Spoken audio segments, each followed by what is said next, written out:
ಅನ್ಸ್ಲಿಕ್ಕೆ ನಾವು ಯಾವಾಗ್ಲೂ ಹೀಗೆ ಓ ದೇವರ ಆಶೀರ್ವಾದ ಸಿಗ್ತದೆ ನಮ್ಗೆ. ನಮ್ಮ ಚಾನಲ್ ನೋಡ್ತಿರೋರು ಎಲ್ಲರಿಗೂ ಕೂಡ ದೇವಿ ಆಶೀರ್ವಾದ ಮಾಡಿದ್ರು ಅಂತ ನಾವು ಭಾವಿಸ್ತೀವಿ. ಇವರು ನಮ್ಮಮ್ಮ ಭಾಗ್ಯ ಅಂತ ಅಂದ್ಬಿಟ್ಟು ಅವ್ರ ಹೆಸರು. ಆ ಕಡೆ ನೋಡಮ್ಮ ಆಯ್ತು. ನಮ್ಮತ್ತೆ ನೀತಾ ಅಂತ ಅಂದ್ಬಿಟ್ಟು ಅವ್ರ ಹೆಸರು.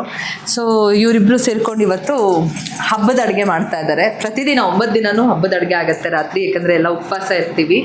ಸೊ ಬಜ್ಜಿ ಕರೀತಾ ಇದ್ದಾರೆ ನಮ್ಮಮ್ಮ ಅಡುಗೆ ಸೂಪರಾಗಿ ಮಾಡ್ತಾರೆ. ನಮ್ಮತ್ತೆ ಹುಬ್ಳಿ ಕಡೆಯವರು. ಸೊ ಅಂದರೆ ಹುಬ್ಳಿ ಕಡೆಯವರು ಸ್ವಲ್ಪ ಘಾಟಿ ಇರ್ತಾರೆ, ಇವರು ಸಿಕ್ಕಾಪಟ್ಟೆ ಸ್ವೀಟು. ಇದೆ ನಮ್ಮನೆ ಮಗು, ಹೇಳ್ತಾ ಇದ್ನಲ್ಲ ನಮ್ಮನೆ ಮಗು ಅಂತ ಅಂದ್ಬಿಟ್ಟು ಸಖತ್ ಗೋಳಿಕೊಳ್ತಾನೆ. ಸೊ ಈ ಮಗುನ ಕಟ್ಟಾಕೋ ಅಂತ ಇನ್ನೊಂದು ಲಕ್ಷ್ಮಿ ಯಾವಾಗ ಬರುತ್ತೆ ಅನ್ನೋದನ್ನ ನೋಡಬೇಕು, ಕಾಯ್ತಾ ಇದ್ದೀವಿ ನಾವು.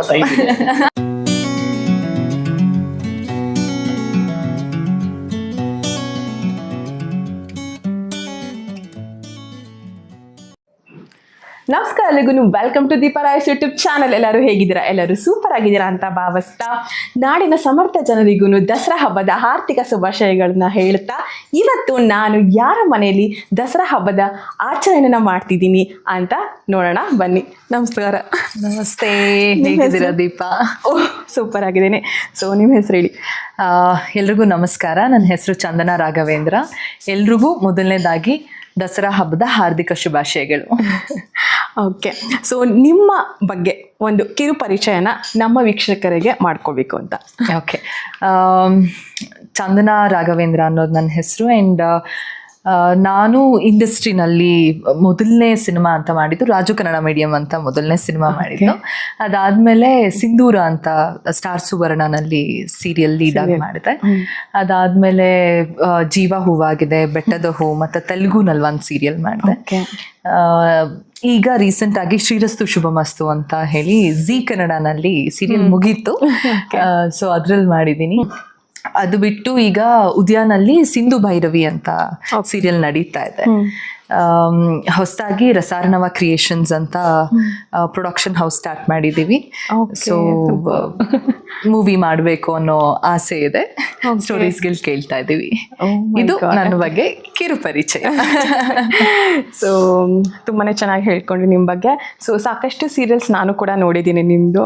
So one of the fan ಅಂತಲೂ ಹೇಳ್ಬೋದು ಸೀರಿಯಲ್ ಮೇನ್ ವಾಯ್ಸಿಗೆ.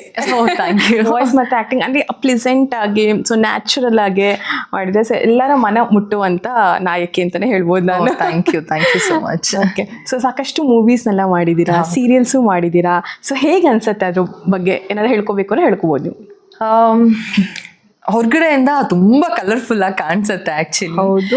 ಬಟ್ ಸಿನಿಮಾ ಆಗಲಿ, ಸೀರಿಯಲ್ ಆಗಲಿ, ಆ್ಯಕ್ಟಿಂಗ್ ಇರ್ಬೋದು, ಪ್ರೊಡಕ್ಷನ್, ಡೈರೆಕ್ಷನ್, ಇದೆಲ್ಲ ಒಂದು ತಪಸ್ಸು ಅಂತಾನೆ ಹೇಳ್ಬೋದು. ಈಗ ನಾವು ಯಾವುದೋ ಒಂದು ಕೆಲ್ಸಕ್ಕೆ ಹೋಗ್ತೀವಿ ಅಂದರೆ ಬೆಳಗ್ಗೆ 9 ಗಂಟೆಗೆ ಹೋಗ್ತೀವಿ, 5 ಗಂಟೆ 6 ಗಂಟೆಗೆ ಮನೆಗೆ ಬಂದ್ಬಿಡ್ತೀವಿ. ಅಫ್ಕೋರ್ಸ್ ಎಲ್ಲ ಕೆಲಸದ್ದು ಅದರದ್ದೇ ಅದು ಸ್ಟ್ರೆಸ್ ಅಂತ ಇದ್ದೇ ಇರುತ್ತೆ. ಬಟ್ ಆ್ಯಕ್ಟಿಂಗ್ ಅಂತ ಬಂದಾಗ ನಮ್ಮಲ್ಲಿ ಟೈಮ್ ಕನ್ಸ್ಟ್ರೇನ್ಸ್ ಇರಲ್ಲ. ಒಂದೊಂದು ದಿನ ಮಧ್ಯರಾತ್ರಿವರೆಗೂ ಶೂಟ್ ಮಾಡ್ತೀವಿ, ಒಂದೊಂದು ದಿನ ಮಧ್ಯರಾತ್ರಿ ಶುರು ಮಾಡ್ತೀವಿ ಶೂಟಿಂಗು. ಸೊ ಹೀಗೆಲ್ಲ ಇರುತ್ತೆ. ಆ್ಯಂಡ್ ಇಟ್ಸ್ ನಾಟ್ ಈಸಿ ಪ್ರತಿದಿನ ಹೋಗಿ ಮೇಕಪ್ ಹಾಕೊಂಡು ರೆಡಿಯಾಗಿ ಕ್ಯಾಮ್ರಾ ಮುಂದೆ, ಲೈಟ್ಸ್ಗಳ ಮುಂದೆ, ಅಷ್ಟು ಜನಗಳ ಮುಂದೆ ಆ್ಯಕ್ಟ್ ಮಾಡೋದು it's not an easy task. But ಯಾರಿಗೆ ಒಂದು ಪ್ಯಾಷನ್ ಅಂತ ಇರುತ್ತೆ ಈ acting field especially, and cinema serial field ಇರ್ಬೋದು, ಈ ಥರದ್ದೆಲ್ಲ ಪ್ಯಾಷನ್ ಇಲ್ದಲೆ ಮಾಡೋದಕ್ಕಾಗಲ್ಲ. ಸಿಂಪಲ್ ಆಗಿ ಒಂದು ಹಬ್ಬಕ್ಕೆ ರೆಡಿ ಆಗಬೇಕು ಅಂದ್ರೇನೆ ಎಷ್ಟು ಟೈಮ್ ತಗೊಳುತ್ತೆ ನಿಮ್ಗೆ. So imagine we have to do it on a daily basis over there. So it takes lot of passion. Okay, so ಇವಾಗ ನೀವು ಜನರಿಗೆ ಹೇಳಬೇಕು ಅಂತ ಅಂದರೆ ಈಗ ಸೀರಿಯಲ್ಲು, ಮೂವೀಸು ತುಂಬ ಕಷ್ಟ ಆಗತ್ತೆ ಅಂತೆಲ್ಲ ಹೇಳಿದ್ರೆ, ಬಟ್ ನಿಮಗೆ ಹೇಗೆ ಈಸಿ ಆಯಿತು? ನಂಗೆ ಗೊತ್ತಿಲ್ಲ. ಅಂದರೆ ನಾನು ಚಿಕ್ಕ ವಯಸ್ಸಿಂದನೂ ಸ್ಕೂಲ್ಸಲ್ಲಿ ಮತ್ತು ಕಾಲೇಜಲ್ಲೆಲ್ಲ ಸ್ಕಿಟ್ ಎಲ್ಲ ಮಾಡ್ತಾ ಇದ್ವಿ.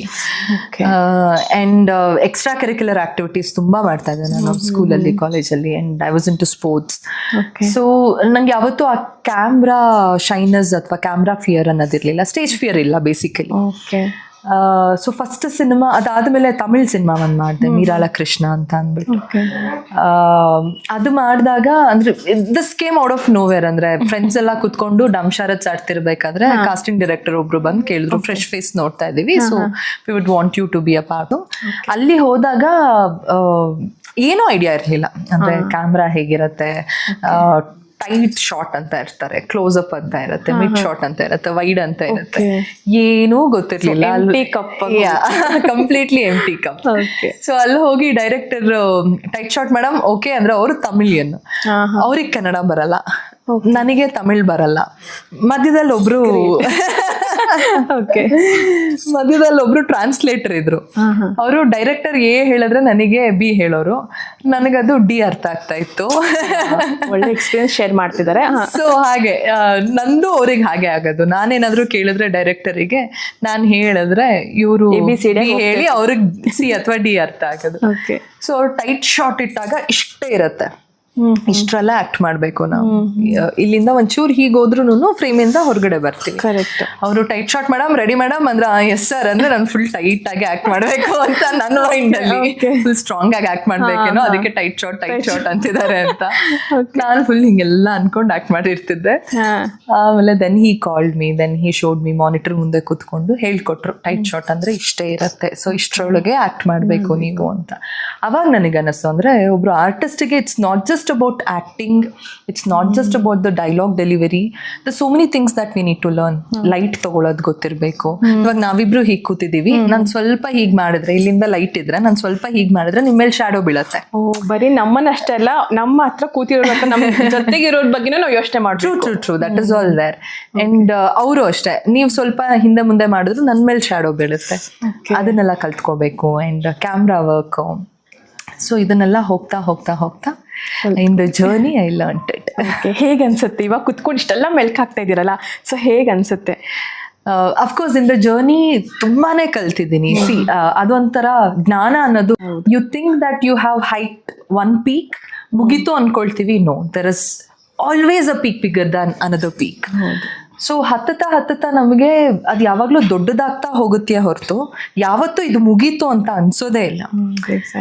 ಸೊ ಏನು ಅಲ್ಪ ಸ್ವಲ್ಪ ಅನ್ನೋದನ್ನ ಕಲ್ತಿದ್ದೀನಿ ನಾನು. ಖುಷಿ ಆಗುತ್ತೆ ಅಂದರೆ ವಿತೌಟ್ ನೋಯಿಂಗ್ ಎನಿಥಿಂಗ್ ಅನ್ನೋದಕ್ಕಿಂತ ಏನೋ ಒಂಚೂರು ಕಲ್ತಿದ್ದೀನಿ ಅನ್ನೋ ಖುಷಿ ಖಂಡಿತವಾಗ್ಲೂ ಇದೆ. ಆ್ಯಂಡ್ ಪ್ರತಿಯೊಂದು ಪ್ರಾಜೆಕ್ಟಲ್ಲಿ ಮಾಡ್ತಾ ಇರಬೇಕಾದ್ರೂ ಬೇರೆ ಬೇರೆ ಆರ್ಟಿಸ್ಟ್ಗಳ ಜೊತೆ ಕೂತು ಬೆರೆತು ಅವ್ರ ಜೊತೆ ಮಾತಾಡಿ ಆ್ಯಂಡ್ ಅವ್ರ ದಿನಗಳನ್ನೆಲ್ಲ ಮೆಲುಕು ಹಾಕ್ತಾ, ಅವ್ರ ಎಕ್ಸ್ಪೀರಿಯನ್ಸ್ಗಳ ಬಗ್ಗೆ ಮಾತಾಡ್ತಾ, ಅವರಿಂದ ಏನಾದ್ರೂ ಒಂದು ಹೊಸದ್ ಕಲಿತಾ. So it is never ending process. Learning is never ending process. Okay, so ಈ ಇಂಡಸ್ಟ್ರಿ ಫೀಲ್ಡ್ ನಿಮಗೆ ಮನಸ್ಸಿಗೆ ಎಷ್ಟು ತೃಪ್ತಿ ಕೊಡುತ್ತೆ? ತುಂಬಾ ತೃಪ್ತಿ ಕೊಡುತ್ತೆ. ಯಾಕಂದರೆ ನಾವು ಎಲ್ಲಿಂದ ಎಲ್ಲಿಗೆ ಹೋದ್ರೂ, ಎಸ್ಪೆಷಲಿ ನನ್ನ ವಿಷಯ ಅಂತ ಬಂದಾಗ ಕರ್ನಾಟಕದ ಒಳಗಡೆ ಎಲ್ಲಿಂದ ಎಲ್ಲೇ ಹೋದ್ರೂ ನಮ್ಮನೆ ಮಗಳು ಅನ್ನುವಂಥ ಒಂದು ಭಾವ ಅವ್ರಿಗೆ ಬಂದ್ಬಿಡುತ್ತೆ. ನಾನು ಎಷ್ಟೊಂದು ಸಿನಿಮಾಗಳು ಮಾಡಿದ್ರು ಸೀರಿಯಲ್ ಅಂತ ಬಂದಾಗ ಪ್ರತಿದಿನ ಅವ್ರ ಮನೆಯಲ್ಲಿ ಕುತ್ಕೊಂಡು ನೋಡ್ತಿರ್ತಾರೆ.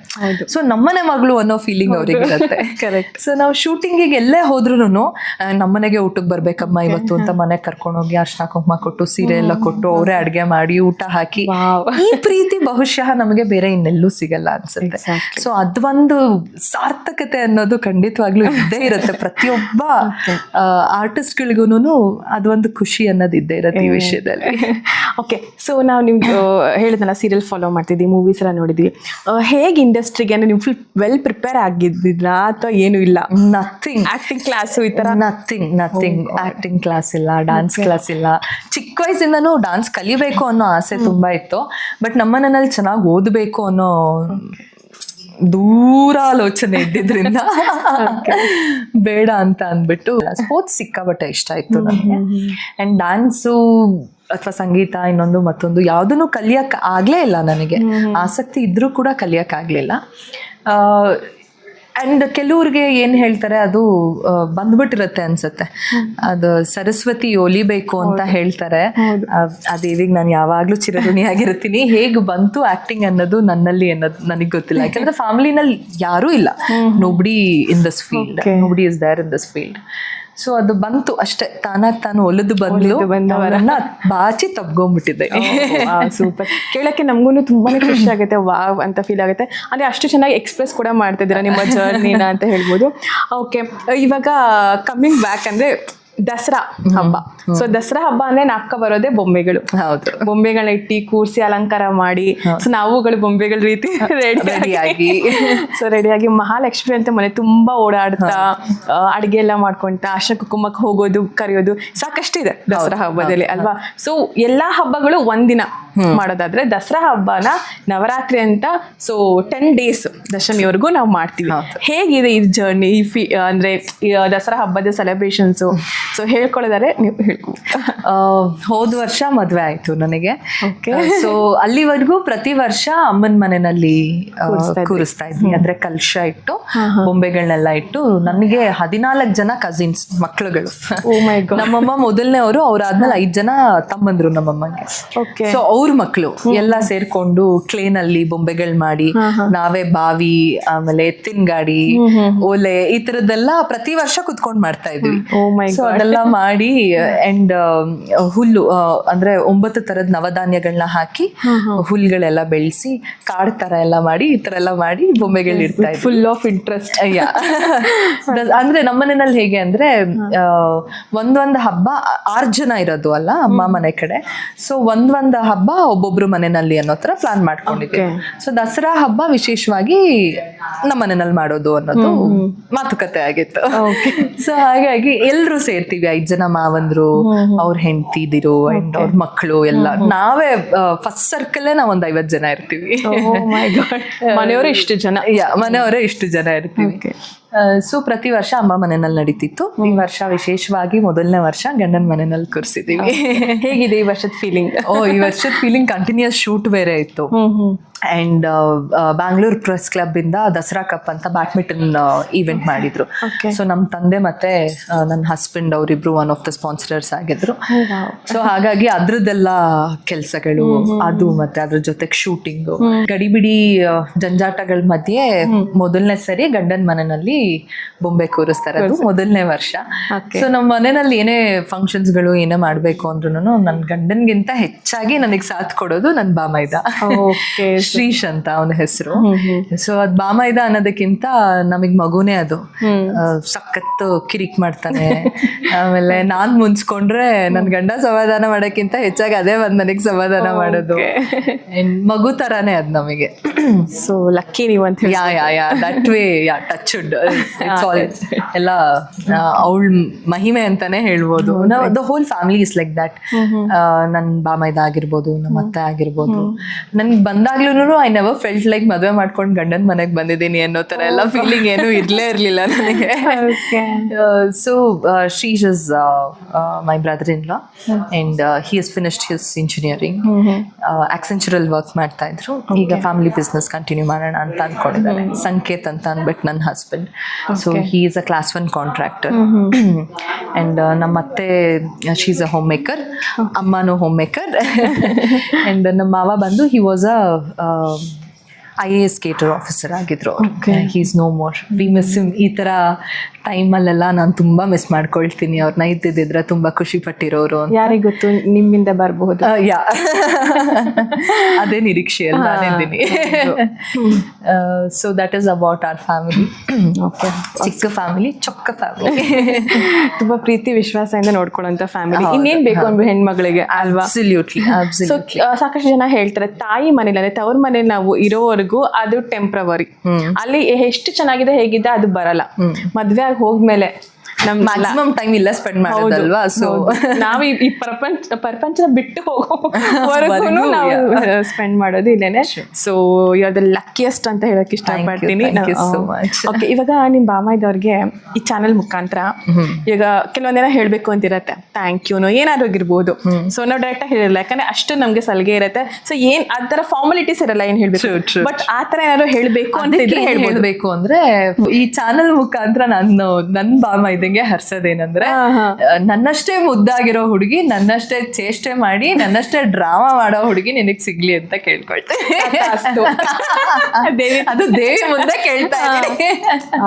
ಅದು ಏನಂದ್ರೆ ಒಳ್ಳೆಯವ್ರು ಏನ್ ಹರಿಸ್ಕೋತಾರಲ್ವಾ ಅದಾಗತ್ತೆ. ಓಕೆ, ಸೊ ಇವಾಗ ಫಸ್ಟ್ ಅಂದ್ರೆ ಮದ್ವೆ ಆದ್ಮೇಲೆ ಫಸ್ಟ್ ಗೊಂಬೆ ಕೂರ್ಸಿ ಅಂದ್ರೆ ಹೇಗಿದೆ ಎಕ್ಸ್ಪೀರಿಯನ್ಸು, ಫೀಲಿಂಗ್ಸು? ನಾನು ಜಾಸ್ತಿ ದೇವಿ ಪೂಜೆನೆ ತುಂಬಾ ಮಾಡೋದು. ಸಿಗಂದೂರು ಚೌಡೇಶ್ವರಿ ನನ್ನ ನೆಚ್ಚಿನ ದೇವಿ. ಸೊ ಪ್ರತಿ ಶುಕ್ರವಾರ ಅಮ್ಮ ಮನೆಯಲ್ಲಿದ್ದಾಗ ತುಂಬಾ ಮಾಡ್ತಾ ಇದ್ದೆ. ಅದು ಪ್ರತಿ ಶುಕ್ರವಾರ, ಮಂಗಳವಾರ, ಅಮಾವಾಸ್ಯೆ, ಪೌರ್ಣಮಿ ಟೈಮಲ್ಲೆಲ್ಲ ದೇವಿನ ಕೂರಿಸಿ ಅದು ಉಪಾಸನೆ ಇರುತ್ತೆ, ಅದನ್ನ ಮಾಡಬೇಕು. ಅಂಡ್ ಬೊಂಬೆಗಳನ್ನೆಲ್ಲ ಕೂರಿಸಿದಾಗ ಆಗ ನಾನು ಅಮ್ಮ ಸೇರ್ಕೊಂಡು ಮಾಡ್ತಿದ್ವಿ, ಮಕ್ಕಳೆಲ್ಲ ಸೇರ್ಕೊಂಡು ಮಾಡ್ತಿದ್ವಿ. ಇಲ್ಲಿ ನಾನು ನನ್ನ ಗಂಡ, ನಮ್ಮ ಅತ್ತೆ, ಅಫ್ಕೋರ್ಸ್ ಅಮ್ಮ ಇಲ್ಲಿದ್ದೇ ಇರ್ತಾರೆ. ಫಂಕ್ಷನ್ಸ್ ಎಲ್ಲ ಏನಾದ್ರು ಮಾಡಿದಾಗ ಅಮ್ಮ ನಮ್ಮ ಜೊತೆ ಬಂದು ಎಲ್ಲ ಹೆಲ್ಪ್ ಮಾಡೋದು. ಅಡ್ಗೆ ಡಿಪಾರ್ಟ್ಮೆಂಟ್ ಎಲ್ಲ ಅಮ್ಮಂದು, ಅತ್ತೆದು. ಸೊ ಈ ಸರಿ ನಾನು ಮತ್ತೆ ನನ್ನ ಬಾಮೈದ ಕುತ್ಕೊಂಡು ಎಲ್ಲ ಮಾಡಿದ್ದು. ಕ್ರೆಡಿಟ್ ಗೋಸ್ ಟು ಬಾಮೈದ. ಫೈನ್. ಇವಾಗ ಸಾಕಷ್ಟು ಜನಕ್ಕೆ ಕ್ವೆಶನ್ಸ್ ಇರುತ್ತೆ. ಮೂವೀಸ್ ಮಾಡಿಕೊಂಡು ಸೀರಿಯಲ್ಸ್ ಅಂದರೆ ಸಾಕಷ್ಟು ಶೋಗಳು ಅಥವಾ ಆ್ಯಕ್ಟಿಂಗ್ ಎಲ್ಲ ಮಾಡಿಕೊಂಡು ಹೇಗೆ ಇಷ್ಟೆಲ್ಲ ಹಬ್ಬಗಳನ್ನ ಆಚರಣೆ ಮಾಡೋದು ಟೈಮ್ ಸಿಗುತ್ತಾ ಅಂತ. ಸೊ ನೀವು ಹೇಳಿದ್ರೆ ಅವ್ರಿಗೂ ಮೋಟಿವೇಟ್ ಆಗುತ್ತೆ. ಟ್ರೂ. ಸಿ ಒಬ್ಬರೇ ಎಲ್ಲ ಮಾಡ್ತೀನಿ ಅಂತ ಹೋದರೆ it's not possible. And family ಯಾವಾಗಲೂ ಸಪೋರ್ಟ್ ಮಾಡಬೇಕು ಎಲ್ಲ ವಿಷಯದಲ್ಲೂ, ವೆದರ್ ಇಟ್ ಇಸ್ ಹಸ್ಬೆಂಡ್ ಅಥವಾ ಫ್ಯಾಮಿಲಿನಲ್ಲಿರೋರು, ತಂದೆ ತಾಯಿ ಆಗಿರ್ಬೋದು, ಯಾರೇ ಆದ್ರೂ ಮಕ್ಕಳು ಏನಾದರೂ ಮಾಡೋಕ್ಕೆ ಹೊರಟಿದ್ದಾರೆ ಅಂತ ಅಂದಾಗ ಅವರ ಒಂದು ಸಪೋರ್ಟು ತುಂಬಾ ಅತ್ಯಗತ್ಯ ಆಗುತ್ತೆ. ಆ ವಿಷಯದಲ್ಲಿ ತಾಯಿ ಮನೆ ಆಗಿರ್ಬೋದು ಅಥವಾ ನನ್ನ ಗಂಡನ ಮನೆ ಆಗಿರ್ಬೋದು, there all very supportive and I thank God for that. Super. ನಮಗೂ ಕೂಡ ನೋಡೋದಕ್ಕೆ ತುಂಬ ಖುಷಿ ಅನಿಸುತ್ತೆ. ಅದಾದಮೇಲೆ ಇವಾಗ ಹೇಗೆ ಪ್ರೊಸೀಜರ್, ಇವಾಗ ಕತೆ ಎಲ್ಲ ಓದಬೇಕು ಅಂತೆಲ್ಲ ಇರತ್ತಲ್ಲ, ಸೊ ಹೀಗೆ ನೀವು ಫಾಲೋ ಮಾಡ್ತೀರಾ, ಕತೆ ಎಲ್ಲ ಓದ್ತೀರಾ? ಅಂದರೆ ಈಗ ಅವತ್ತಿನ ದಿನ ಅಮಾವಾಸ್ಯೆ ಆದ ಮಾರನೇ ದಿನ ನಾವು ದೇವಿನ ಕೂರಿಸ್ತೀವಿ. ಕಳಶ ಎಲ್ಲ ಇಟ್ಟು ಮುಖವಣ್ಣ ಎಲ್ಲ ಹಾಕಿ ಪ್ರತಿಷ್ಠಾಪನೆ ಮಾಡಿ ಅದನ್ನ 9 ದಿನ ನಾವು ಕದಲಿಸೋ ಹಾಗಿಲ್ಲ. ಅದು ಯಾವುದನ್ನು ಮುಟ್ಟೋ ಹಾಗಿಲ್ಲ, ಕದಲಿಸೋ ಹಾಗಿಲ್ಲ. ಆ್ಯಂಡ್ ಅದನ್ನಿಟ್ಟು ಸ್ಟೆಪ್ ಬೈ ಸ್ಟೆಪ್ ಬೊಂಬೆಗಳನ್ನ ಕೂರಿಸಿ ಯು ಕ್ಯಾನ್ ಸಿ ನವದುರ್ಗೆ ಅವ್ರದ್ದು ನವದುರ್ಗೆ ಅವತಾರ ಇಟ್ಟಿದ್ದೀವಿ. ಆ್ಯಂಡ್ ದಶಾವತಾರ ಇಟ್ಟಿದ್ದೀವಿ. ಮತ್ತೆ ಶಿವನ್ ಜೊತೆ ಯಾರ್ಯಾರು ಇರ್ತಾರೆ ಅವರೆಲ್ಲ ಇದ್ದಾರೆ. ಆ್ಯಂಡ್ ರಾಮ, ಲಕ್ಷ್ಮಣ, ಸೀತೆ, ಆಂಜನೇಯ ಇದ್ದಾರೆ. ಅಲ್ಲಿಂದ ಬಂತಂದ್ರೆ ಕೃಷ್ಣ ರುಕ್ಮಿಣಿದು ಅವ್ರದ್ದು ಮದುವೆ ಆಗೋವಂಥ ಒಂದು ಸನ್ನಿವೇಶ. ಆ್ಯಂಡ್ ದೇವಸ್ಥಾನ, ಮನೆಗಳು, ಬಾವಿ, ಅಲ್ಲಿ ಸುತ್ತಮುತ್ತ ಮನೆ ಸುತ್ತಮುತ್ತ ಹೇಗಿರುತ್ತೆ ವಾತಾವರಣ, ಆ ಥರದ್ದು ಇಟ್ಟಿದ್ದೀವಿ. ಅಂದ್ರೆ ನಂಗೆ ಇನ್ನೂ ತುಂಬಾ ಏನೇನೋ ಎಲ್ಲ ಇಡಬೇಕು ಅಂತ ಆಸೆ. ಪ್ರೊವೈಡೆಡ್ ಈ ಸರಿ 5 steps ಇಂದ ಸ್ಟಾರ್ಟ್ ಮಾಡೋಣ, ನೆಕ್ಸ್ಟ್ ಹೋಗ್ತಾ ಹೋಗ್ತಾ ಇನ್ಕ್ರೀಸ್ ಮಾಡ್ಕೊಂಡು ಹೋಗೋಣ. ಕಂಪ್ಲೀಟ್ ಹಾಲ್ ಅಥವಾ ಕಂಪ್ಲೀಟ್ ರೂಮ್ ಅಂದ್ರೆ ಒಂದ್ ಕಡೆ ಇಟ್ಟು ಕಂಪ್ಲೀಟ್ ಬರೀ ಅದಕ್ಕೆ ಅಂತಾನೆ ಜಾಗ ಮಾಡಿ ಅದಕ್ಕೆ ಅಂತಾನೆ ಇಟ್ಟು ಆ ತರ ಮಾಡೋಣ. ಮೊದಲನೇ ವರ್ಷ ಅಲ್ವಾ, ಹೇಗಾಗತ್ತೆ ನೋಡೋಣ. And then we will see how it goes ಅಂತ. ಯಾವಾಗ್ಲೂ ಅವಳಿಗೆ ಬಿಟ್ಬಿಡ್ತೀನಿ ನಾನು. ನಿನಗೆ ಹೇಗ್ ಬೇಕು ಅನ್ಸುತ್ತೆ, ನಿನಗೆ ಹೇಗ್ ಮಾಡಿಸ್ಕೊಬೇಕು ಅನ್ಸುತ್ತೆ, ಮುಂದಿನ ವರ್ಷ ಆ ರೀತಿ ಮಾಡಿಸ್ಕೊಳ್ಳೋದು ನಿನಗ್ ಬಿಟ್ಟಿದ್ದು. It is up to you. ನನ್ನ ದೇವ್ರ ಮಧ್ಯೆ ಹೇಗಿರುತ್ತೆ ಸನ್ನಿವೇಶ ಅಂದ್ರೆ, ಹೇಳಿ, ಭಕ್ತಿಗಿಂತ ಅಲ್ಲಿ ಪ್ರೀತಿ ಜಾಸ್ತಿ. ಕಾನ್ವರ್ಸೇಷನ್ ನಾನು ಅವಳ ಜೊತೆ ಮುನ್ಸ್ಕೊಳ್ಳೋದು. ಅಂಡ್ ಏನೋ ಅನ್ಕೊಂಡಿರ್ತೀನಿ, ಅವಳ ಮೇಲೆ ಭಾರ ಹಾಕ್ಬಿಟ್ಟಿರ್ತೀನಿ. ಅದು ಸ್ವಲ್ಪ ಡಿಲೇ ಆಯ್ತು ಅಂದ್ರೆ ಆಯ್ತು ಬಿಡು, ನಿನ್ನ ನೋಡಲ್ಲ ಬಿಡು ಅಂತ. ಹೌದಾ? ಹೀಗೆಲ್ಲ ತುಂಬಾ ಆಗತ್ತೆ. ಅಂಡ್ ನಂಗೆ ಇಂಟ್ಯೂಷನ್ಸ್ ಗಳೆಲ್ಲ ಸ್ವಲ್ಪ ಜಾಸ್ತಿ ವರ್ಕ್ ಆಗುತ್ತೆ. ಮೇ ಬಿ ದೇವಿದು ಪೂಜೆ ಮಾಡಕ್ ಶುರು ಮಾಡಿದಾಗ್ಲಿಂದನೂ ಐ ಕ್ಯಾನ್ ಫೀಲ್ ದಟ್. ಅಂದ್ರೆ ಏನೋ something is gonna happen, something wrong is gonna happen ಅಂತ ಅನ್ನಿಸ್ದಾಗ್ಲೆಲ್ಲ ಇಂಟ್ಯೂಷನ್ಸ್ ಎಲ್ಲ ಫೀಲ್ ಆಗ್ತಾ ಇರುತ್ತೆ ನನಗೆ. ಸೊ ಅದೆಲ್ಲ I don't no, it is all ಅವಳು ಕೊಟ್ಟಿರೋವಂಥದ್ದು. ಅದೆಲ್ಲ ತುಂಬ ಸರಿ ಆಗಿದೆ ಆ ಥರ. ಆ್ಯಂಡ್ ಅದೆಲ್ಲ ಅನ್ಸಕ್ಕೆ ಶುರುವಾಗತ್ತೆ. ಈಗ ಕೆಲವರು ಅದನ್ನ ದೇವ್ರು ಅಂತಾರೆ, ಕೆಲವರು Krishna, Rama, Rahima, Jesus, whatever you call it. See, ನಮ್ಮನ್ನ ಮೀರಿದ ಒಂದು ಶಕ್ತಿ ಖಂಡಿತವಾಗ್ಲೂ ಇದೆ. You can call it by the name of God, you can call it by the name of energy or whatever. It is up to you. ಅಂದ್ರೆ ಎಷ್ಟೋ ಜನ ಒಪ್ಕೊಳ್ಳಲ್ಲ ದೇವ್ರಿದ್ದಾನೆ ಇಲ್ಲ ಅನ್ನೋದನ್ನ. ಅದು ಯಾವಾಗಲೂ it is always a debatable thing. And ನನ್ನ ವಿಷಯಕ್ಕೆ ಅಂತ ಬಂದಾಗ ಎಸ್, ನಾನು ದೇವಿನ ತುಂಬ ನಂಬ್ತೀನಿ. ಆ್ಯಂಡ್ ಯೂನಿವರ್ಸಲಿ ಅದೊಂದು ಎನರ್ಜಿ ಅನ್ನೋದು ಖಂಡಿತವಾಗ್ಲೂ ಇದ್ದೇ ಇದೆ. ಹೌದು, ಎಷ್ಟೋ ಸರಿ ನನಗೆ ಎಕ್ಸ್ಪೀರಿಯನ್ಸ್ ಆಗಿದೆ. ಅಂದ್ರೆ ನನ್ನ ಮನಸ್ಸಲ್ಲಿ ಏನೋ ಒಂದು ಅನ್ಕೊಂಡು ಮನ್ಸಾರೆ ಬೇಡ್ಕೊಂಡಿರೋದು ನೆಕ್ಸ್ಟ್ ಮೂಮೆಂಟ್ ಆಗಿರತ್ತೆ. And sometimes it might take time, but it will definitely happen. Okay, ಇವಾಗ ನನಗೊಂದು ಬರ್ತಿರೋ ಕ್ವಶನ್ ಅಂತಂದರೆ, ಈಗ ಸಾಕಷ್ಟು ನಮಗೆ ನಾವು ಬೇಡ್ಕೊಳ್ಳೋದಕ್ಕಿಂತ ಬೇರೆಯವ್ರಿಗೆ ಬೇಡ್ಕೊಂಡ್ರೆ ಇಮಿಡಿಯೇಟಾಗಿ ಆಗುತ್ತೆ ಅಂತ ಹೇಳ್ತಾರೆ. ಖಂಡಿತ. ಅಂದರೆ ನಾನು ಅನ್ನೋದು ಯಾವಾಗಲೂ ಸ್ವಾರ್ಥ. ಇವತ್ತು ನಾನದು ಓದ್ತಿರ್ಬೇಕಾದ್ರೆ ಬಹುಶಃ ನೀವು ಕೇಳಿಸ್ಕೊಂಡ್ರಿ ಅನ್ಸುತ್ತೆ. ನಾನು ನನ್ನದು ಅನ್ನೋಂಥದ್ದು ಏನೂ ಇಲ್ಲ. ಆ್ಯಂಡ್ ಬರ್ತಾನು ಏನು ತೊಗೊಂಡು ಬರಲ್ಲ, ಹೋಗ್ತಾನು ಏನು ತೊಗೊಂಡು ಹೋಗಲ್ಲ. ಅದು ಹೋಗ್ತಾ ಇದ್ರೆ ಮಾತಾಡ್ತಾ ಇಟ್ ವಿಲ್ ಬಿಕಮ್ ಫಿಲಾಸಫಿಕಲ್, ತುಂಬ ಫಿಲಾಸಫಿ ವೈಸ್ ಹೋಗ್ಬಿಡತ್ತೆ. ಬಟ್ ನನ್ನ ಸ್ವಾರ್ಥನ ಬಿಟ್ಟು ಬೇರೆಯವರಿಗೆ ಒಳ್ಳೇದಾಗಲಿ ಅನ್ನೋದು ಬಯಸೋದಿದೆಯಲ್ಲ, it is a great energy, I would say. ಖಂಡಿತವಾಗ್ಲೂ ಅವ್ರಿಗೂ ಒಳ್ಳೇದಾಗುತ್ತೆ. ಇನ್ ರಿಟರ್ನ್ ಪುಣ್ಯಫಲ ಅಂತ ನಾವು ಹೇಳ್ತೀವಿ. ಅಂದರೆ ಏನನ್ನೂ ಅಪೇಕ್ಷೆ ಪಡೆದಲ್ಲೇ ನಾವು ಒಬ್ರಿಗೆ ಸಹಾಯ ಮಾಡೋದಾಗಿರ್ಬೋದು, ಅಥವಾ ಅವ್ರಿಗೆ ಬೇಕಾಗಿರುವಂಥ ಟೈಮಲ್ಲಿ ನಾವು ಫಿಸಿಕಲಿ ಆಗಿರ್ಬೋದು, ಅಥವಾ ಮೆಂಟಲಿ, ಎಮೋಷ್ನಲಿ, ಬೇರೆ ಯಾವುದೇ ರೂಪದಲ್ಲಿ ಆಗಿರ್ಬೋದು, ನಾವು ಅವ್ರ ಜೊತೆ ಇದ್ದು ಅವ್ರಿಗೆ ಒಂದು ಸಹಾಯ ಮಾಡಿದಾಗ ನಮಗೆ ಬೇಕಾಗಿರೋ ಟೈಮಲ್ಲಿ ಖಂಡಿತವಾಗ್ಲೂ ಅದರದ್ದು ಫಲ ನಮಗೆ ಸಿಕ್ಕೇ ಸಿಗುತ್ತೆ. And I've experienced it. ಅದು ಒಳ್ಳೆ ಫಲ ಆಗಿರ್ಬೋದು ಅಥವಾ ಕೆಟ್ಟ ಫಲ ಆಗಿರ್ಬೋದು, ನಮ್ಮ ಕರ್ಮಾನುಸಾರ ನಮ್ಗೆ ಅದು ಖಂಡಿತವಾಗ್ಲೂ ಸಿಗುತ್ತೆ. ಅಂದರೆ I am not saying like ನಾನೆಲ್ಲ ಒಳ್ಳೇದೇ ಮಾಡ್ತೀನಿ ಅಂತಲ್ಲ. ನಾನು ಕೆಟ್ಟದನ್ನು ಮಾಡಿದ್ದೀನಿ, ಒಳ್ಳೇದನ್ನು ಮಾಡಿದ್ದೀನಿ. ಕೆಟ್ಟದನ್ನು ಮಾಡಿದಾಗ ಅದರದ್ದು ಪ್ರತಿಫಲನ ಅನುಭವಿಸಿದ್ದೀನಿ, ಒಳ್ಳೇದು ಮಾಡಿದಾಗಲೂ ಅದ್ರ ಪ್ರತಿಫಲನ ಅನುಭವಿಸಿದ್ದೀನಿ. ಸೊ ಆ ಕಾರ್ಮಿಕ್ ಎನರ್ಜಿ ಅನ್ನೋದು ಖಂಡಿತವಾಗ್ಲೂ ಸತ್ಯ. And it will come back as a boomerang to us. ಕೆಟ್ಟದನ್ನೇ ಗೊತ್ತಿಲ್ಲದೆ ಮಾಡಿರೋ ಅಂತ, ಗೊತ್ತಿದ್ದು ಮಾಡಿರ್ತೀವಿ, ಗೊತ್ತಿದ್ದೇನೂ ಮಾಡಿರ್ತೀವಿ. ಕೆಟ್ಟತನ ಅನ್ನೋದೂ ಮನುಷ್ಯನಲ್ಲಿ ಅಲ್ವಾ? ಸೊ ಇಲ್ಲ ಅಂದ್ರೆ ದೇವರಾಗ್ಬಿಡ್ತೀವಿ. ಸೊ ಅಟ್ ಲೀಸ್ಟ್ ಅದು ನಮಗೆ ಗೊತ್ತಾದಾಗ, ಓಕೆ ಇದೇನೋ ಕೆಟ್ಟದ್ದು ಮಾಡ್ತಾ ಇದೀವಿ ಅಂತ ಅರಿವಾದಾಗ ತಿದ್ದುಕೊಂಡು ನಡೆಯೋದು ಮನುಷ್ಯನ ಗುಣ ಆಗಿರಬೇಕು. ಸೊ ಈ ವರ್ಷ ದಸರಾ ಸ್ಪೆಷಲಲ್ಲಿ ಹೇಗೆ ಏನೇನೆಲ್ಲ ಹಮ್ಮಿಕೊಂಡಿದ್ದೀರಾ? ಸೊ 9 ದಿನ ಅದೇ ದೇವಿಗೆ ಯಾವ್ಯಾವ ಇಷ್ಟವಾಗಿರುವಂತಹ ಬಣ್ಣ ಆ್ಯಂಡ್ ಅವಳಿಗೆ ಇಷ್ಟವಾಗಿರುವಂತಹ ಹೂ ಆಗಿರ್ಬೋದು, ಆಹಾರ ಆಗಿರ್ಬೋದು, ಅಮ್ಮ ಮತ್ತು ಅತ್ತೆ ಸೇರಿಕೊಂಡು ನೈವೇದ್ಯ ಮಾಡಿಕೊಡ್ತಾರೆ.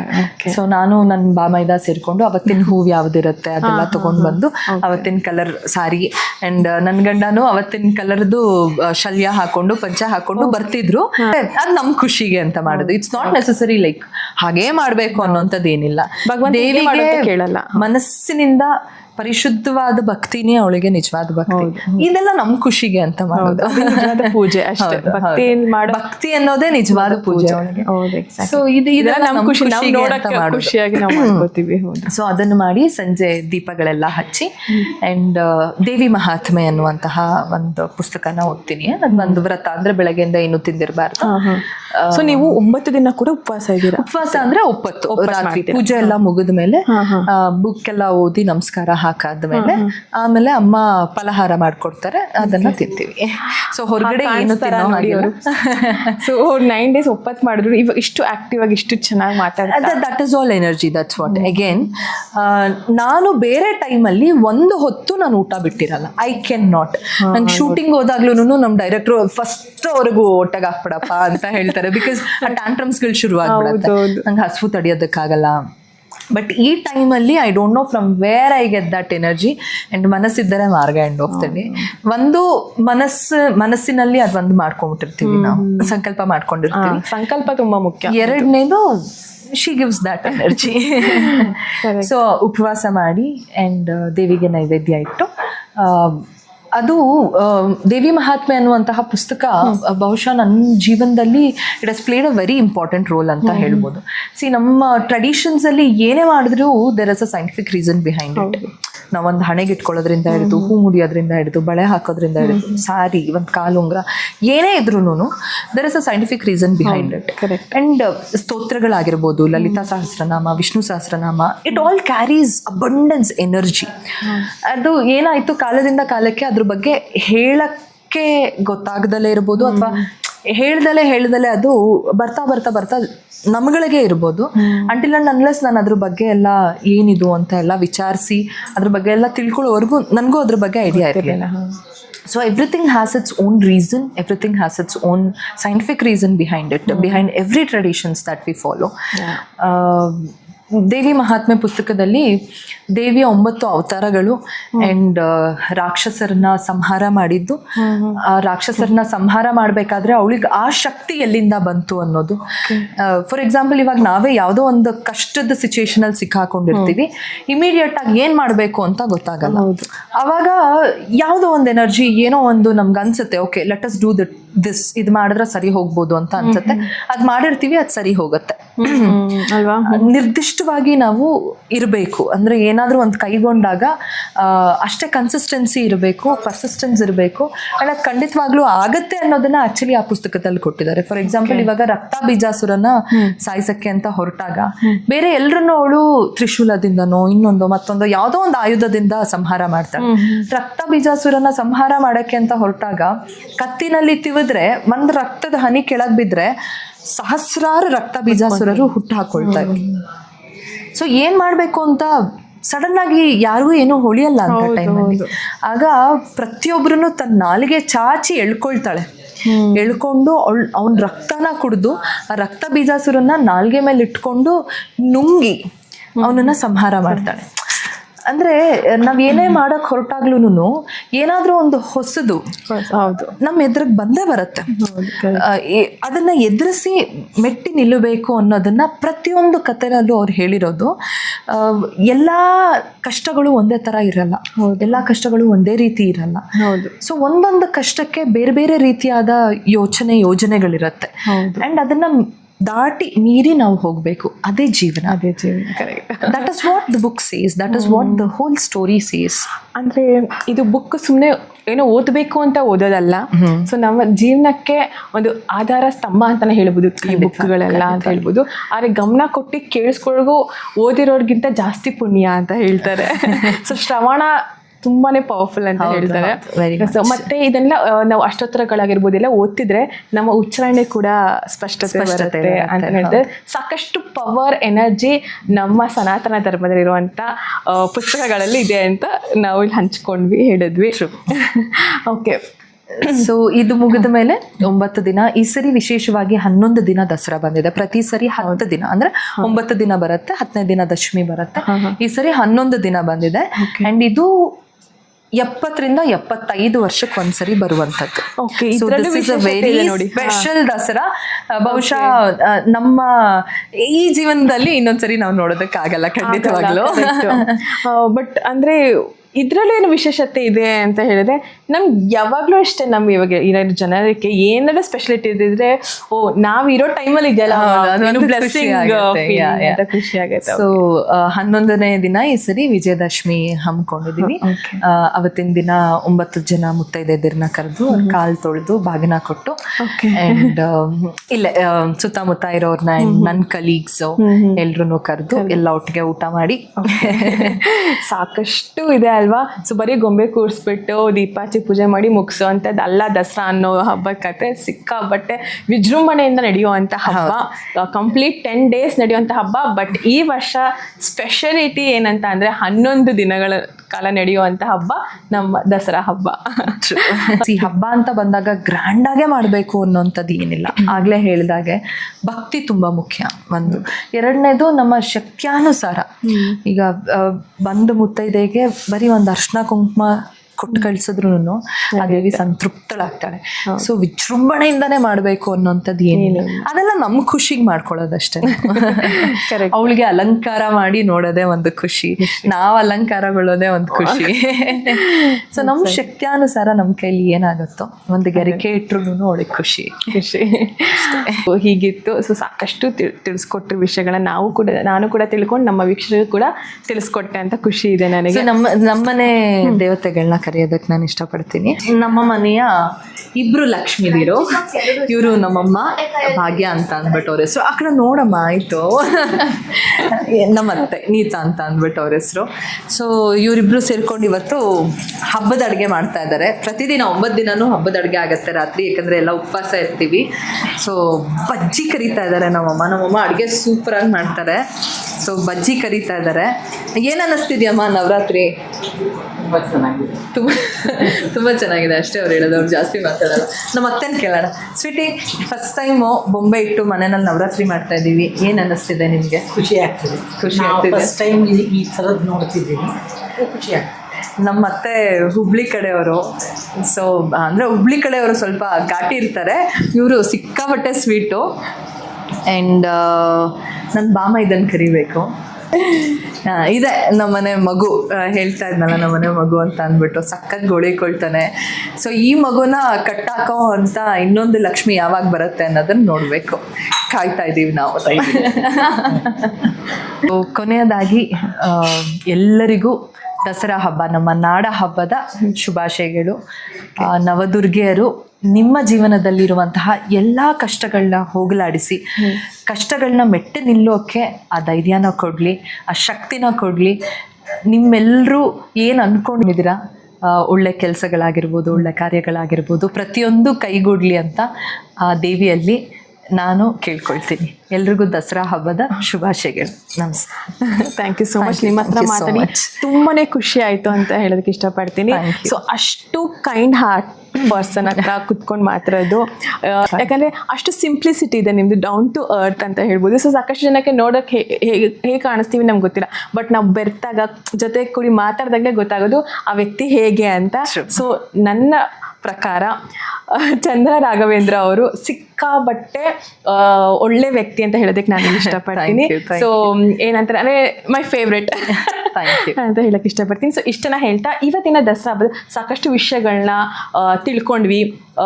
ಇಲ್ಲಿಗೆ ಈ ನನ್ನ ವ್ಲಾಗ್ನ ಮುಗಿಸ್ತಾ ಇದ್ದೀನಿ ಅಂತ ಹೇಳ್ತಾ, thank you so much for watching Deepa Rai's YouTube channel. Please do like, share, subscribe to my channel. Do not forget to comment my WhatsApp number 9916337773 ಎಲ್ಲರೂ ಕಮೆಂಟ್ ಮಾಡಿ. Thank you all.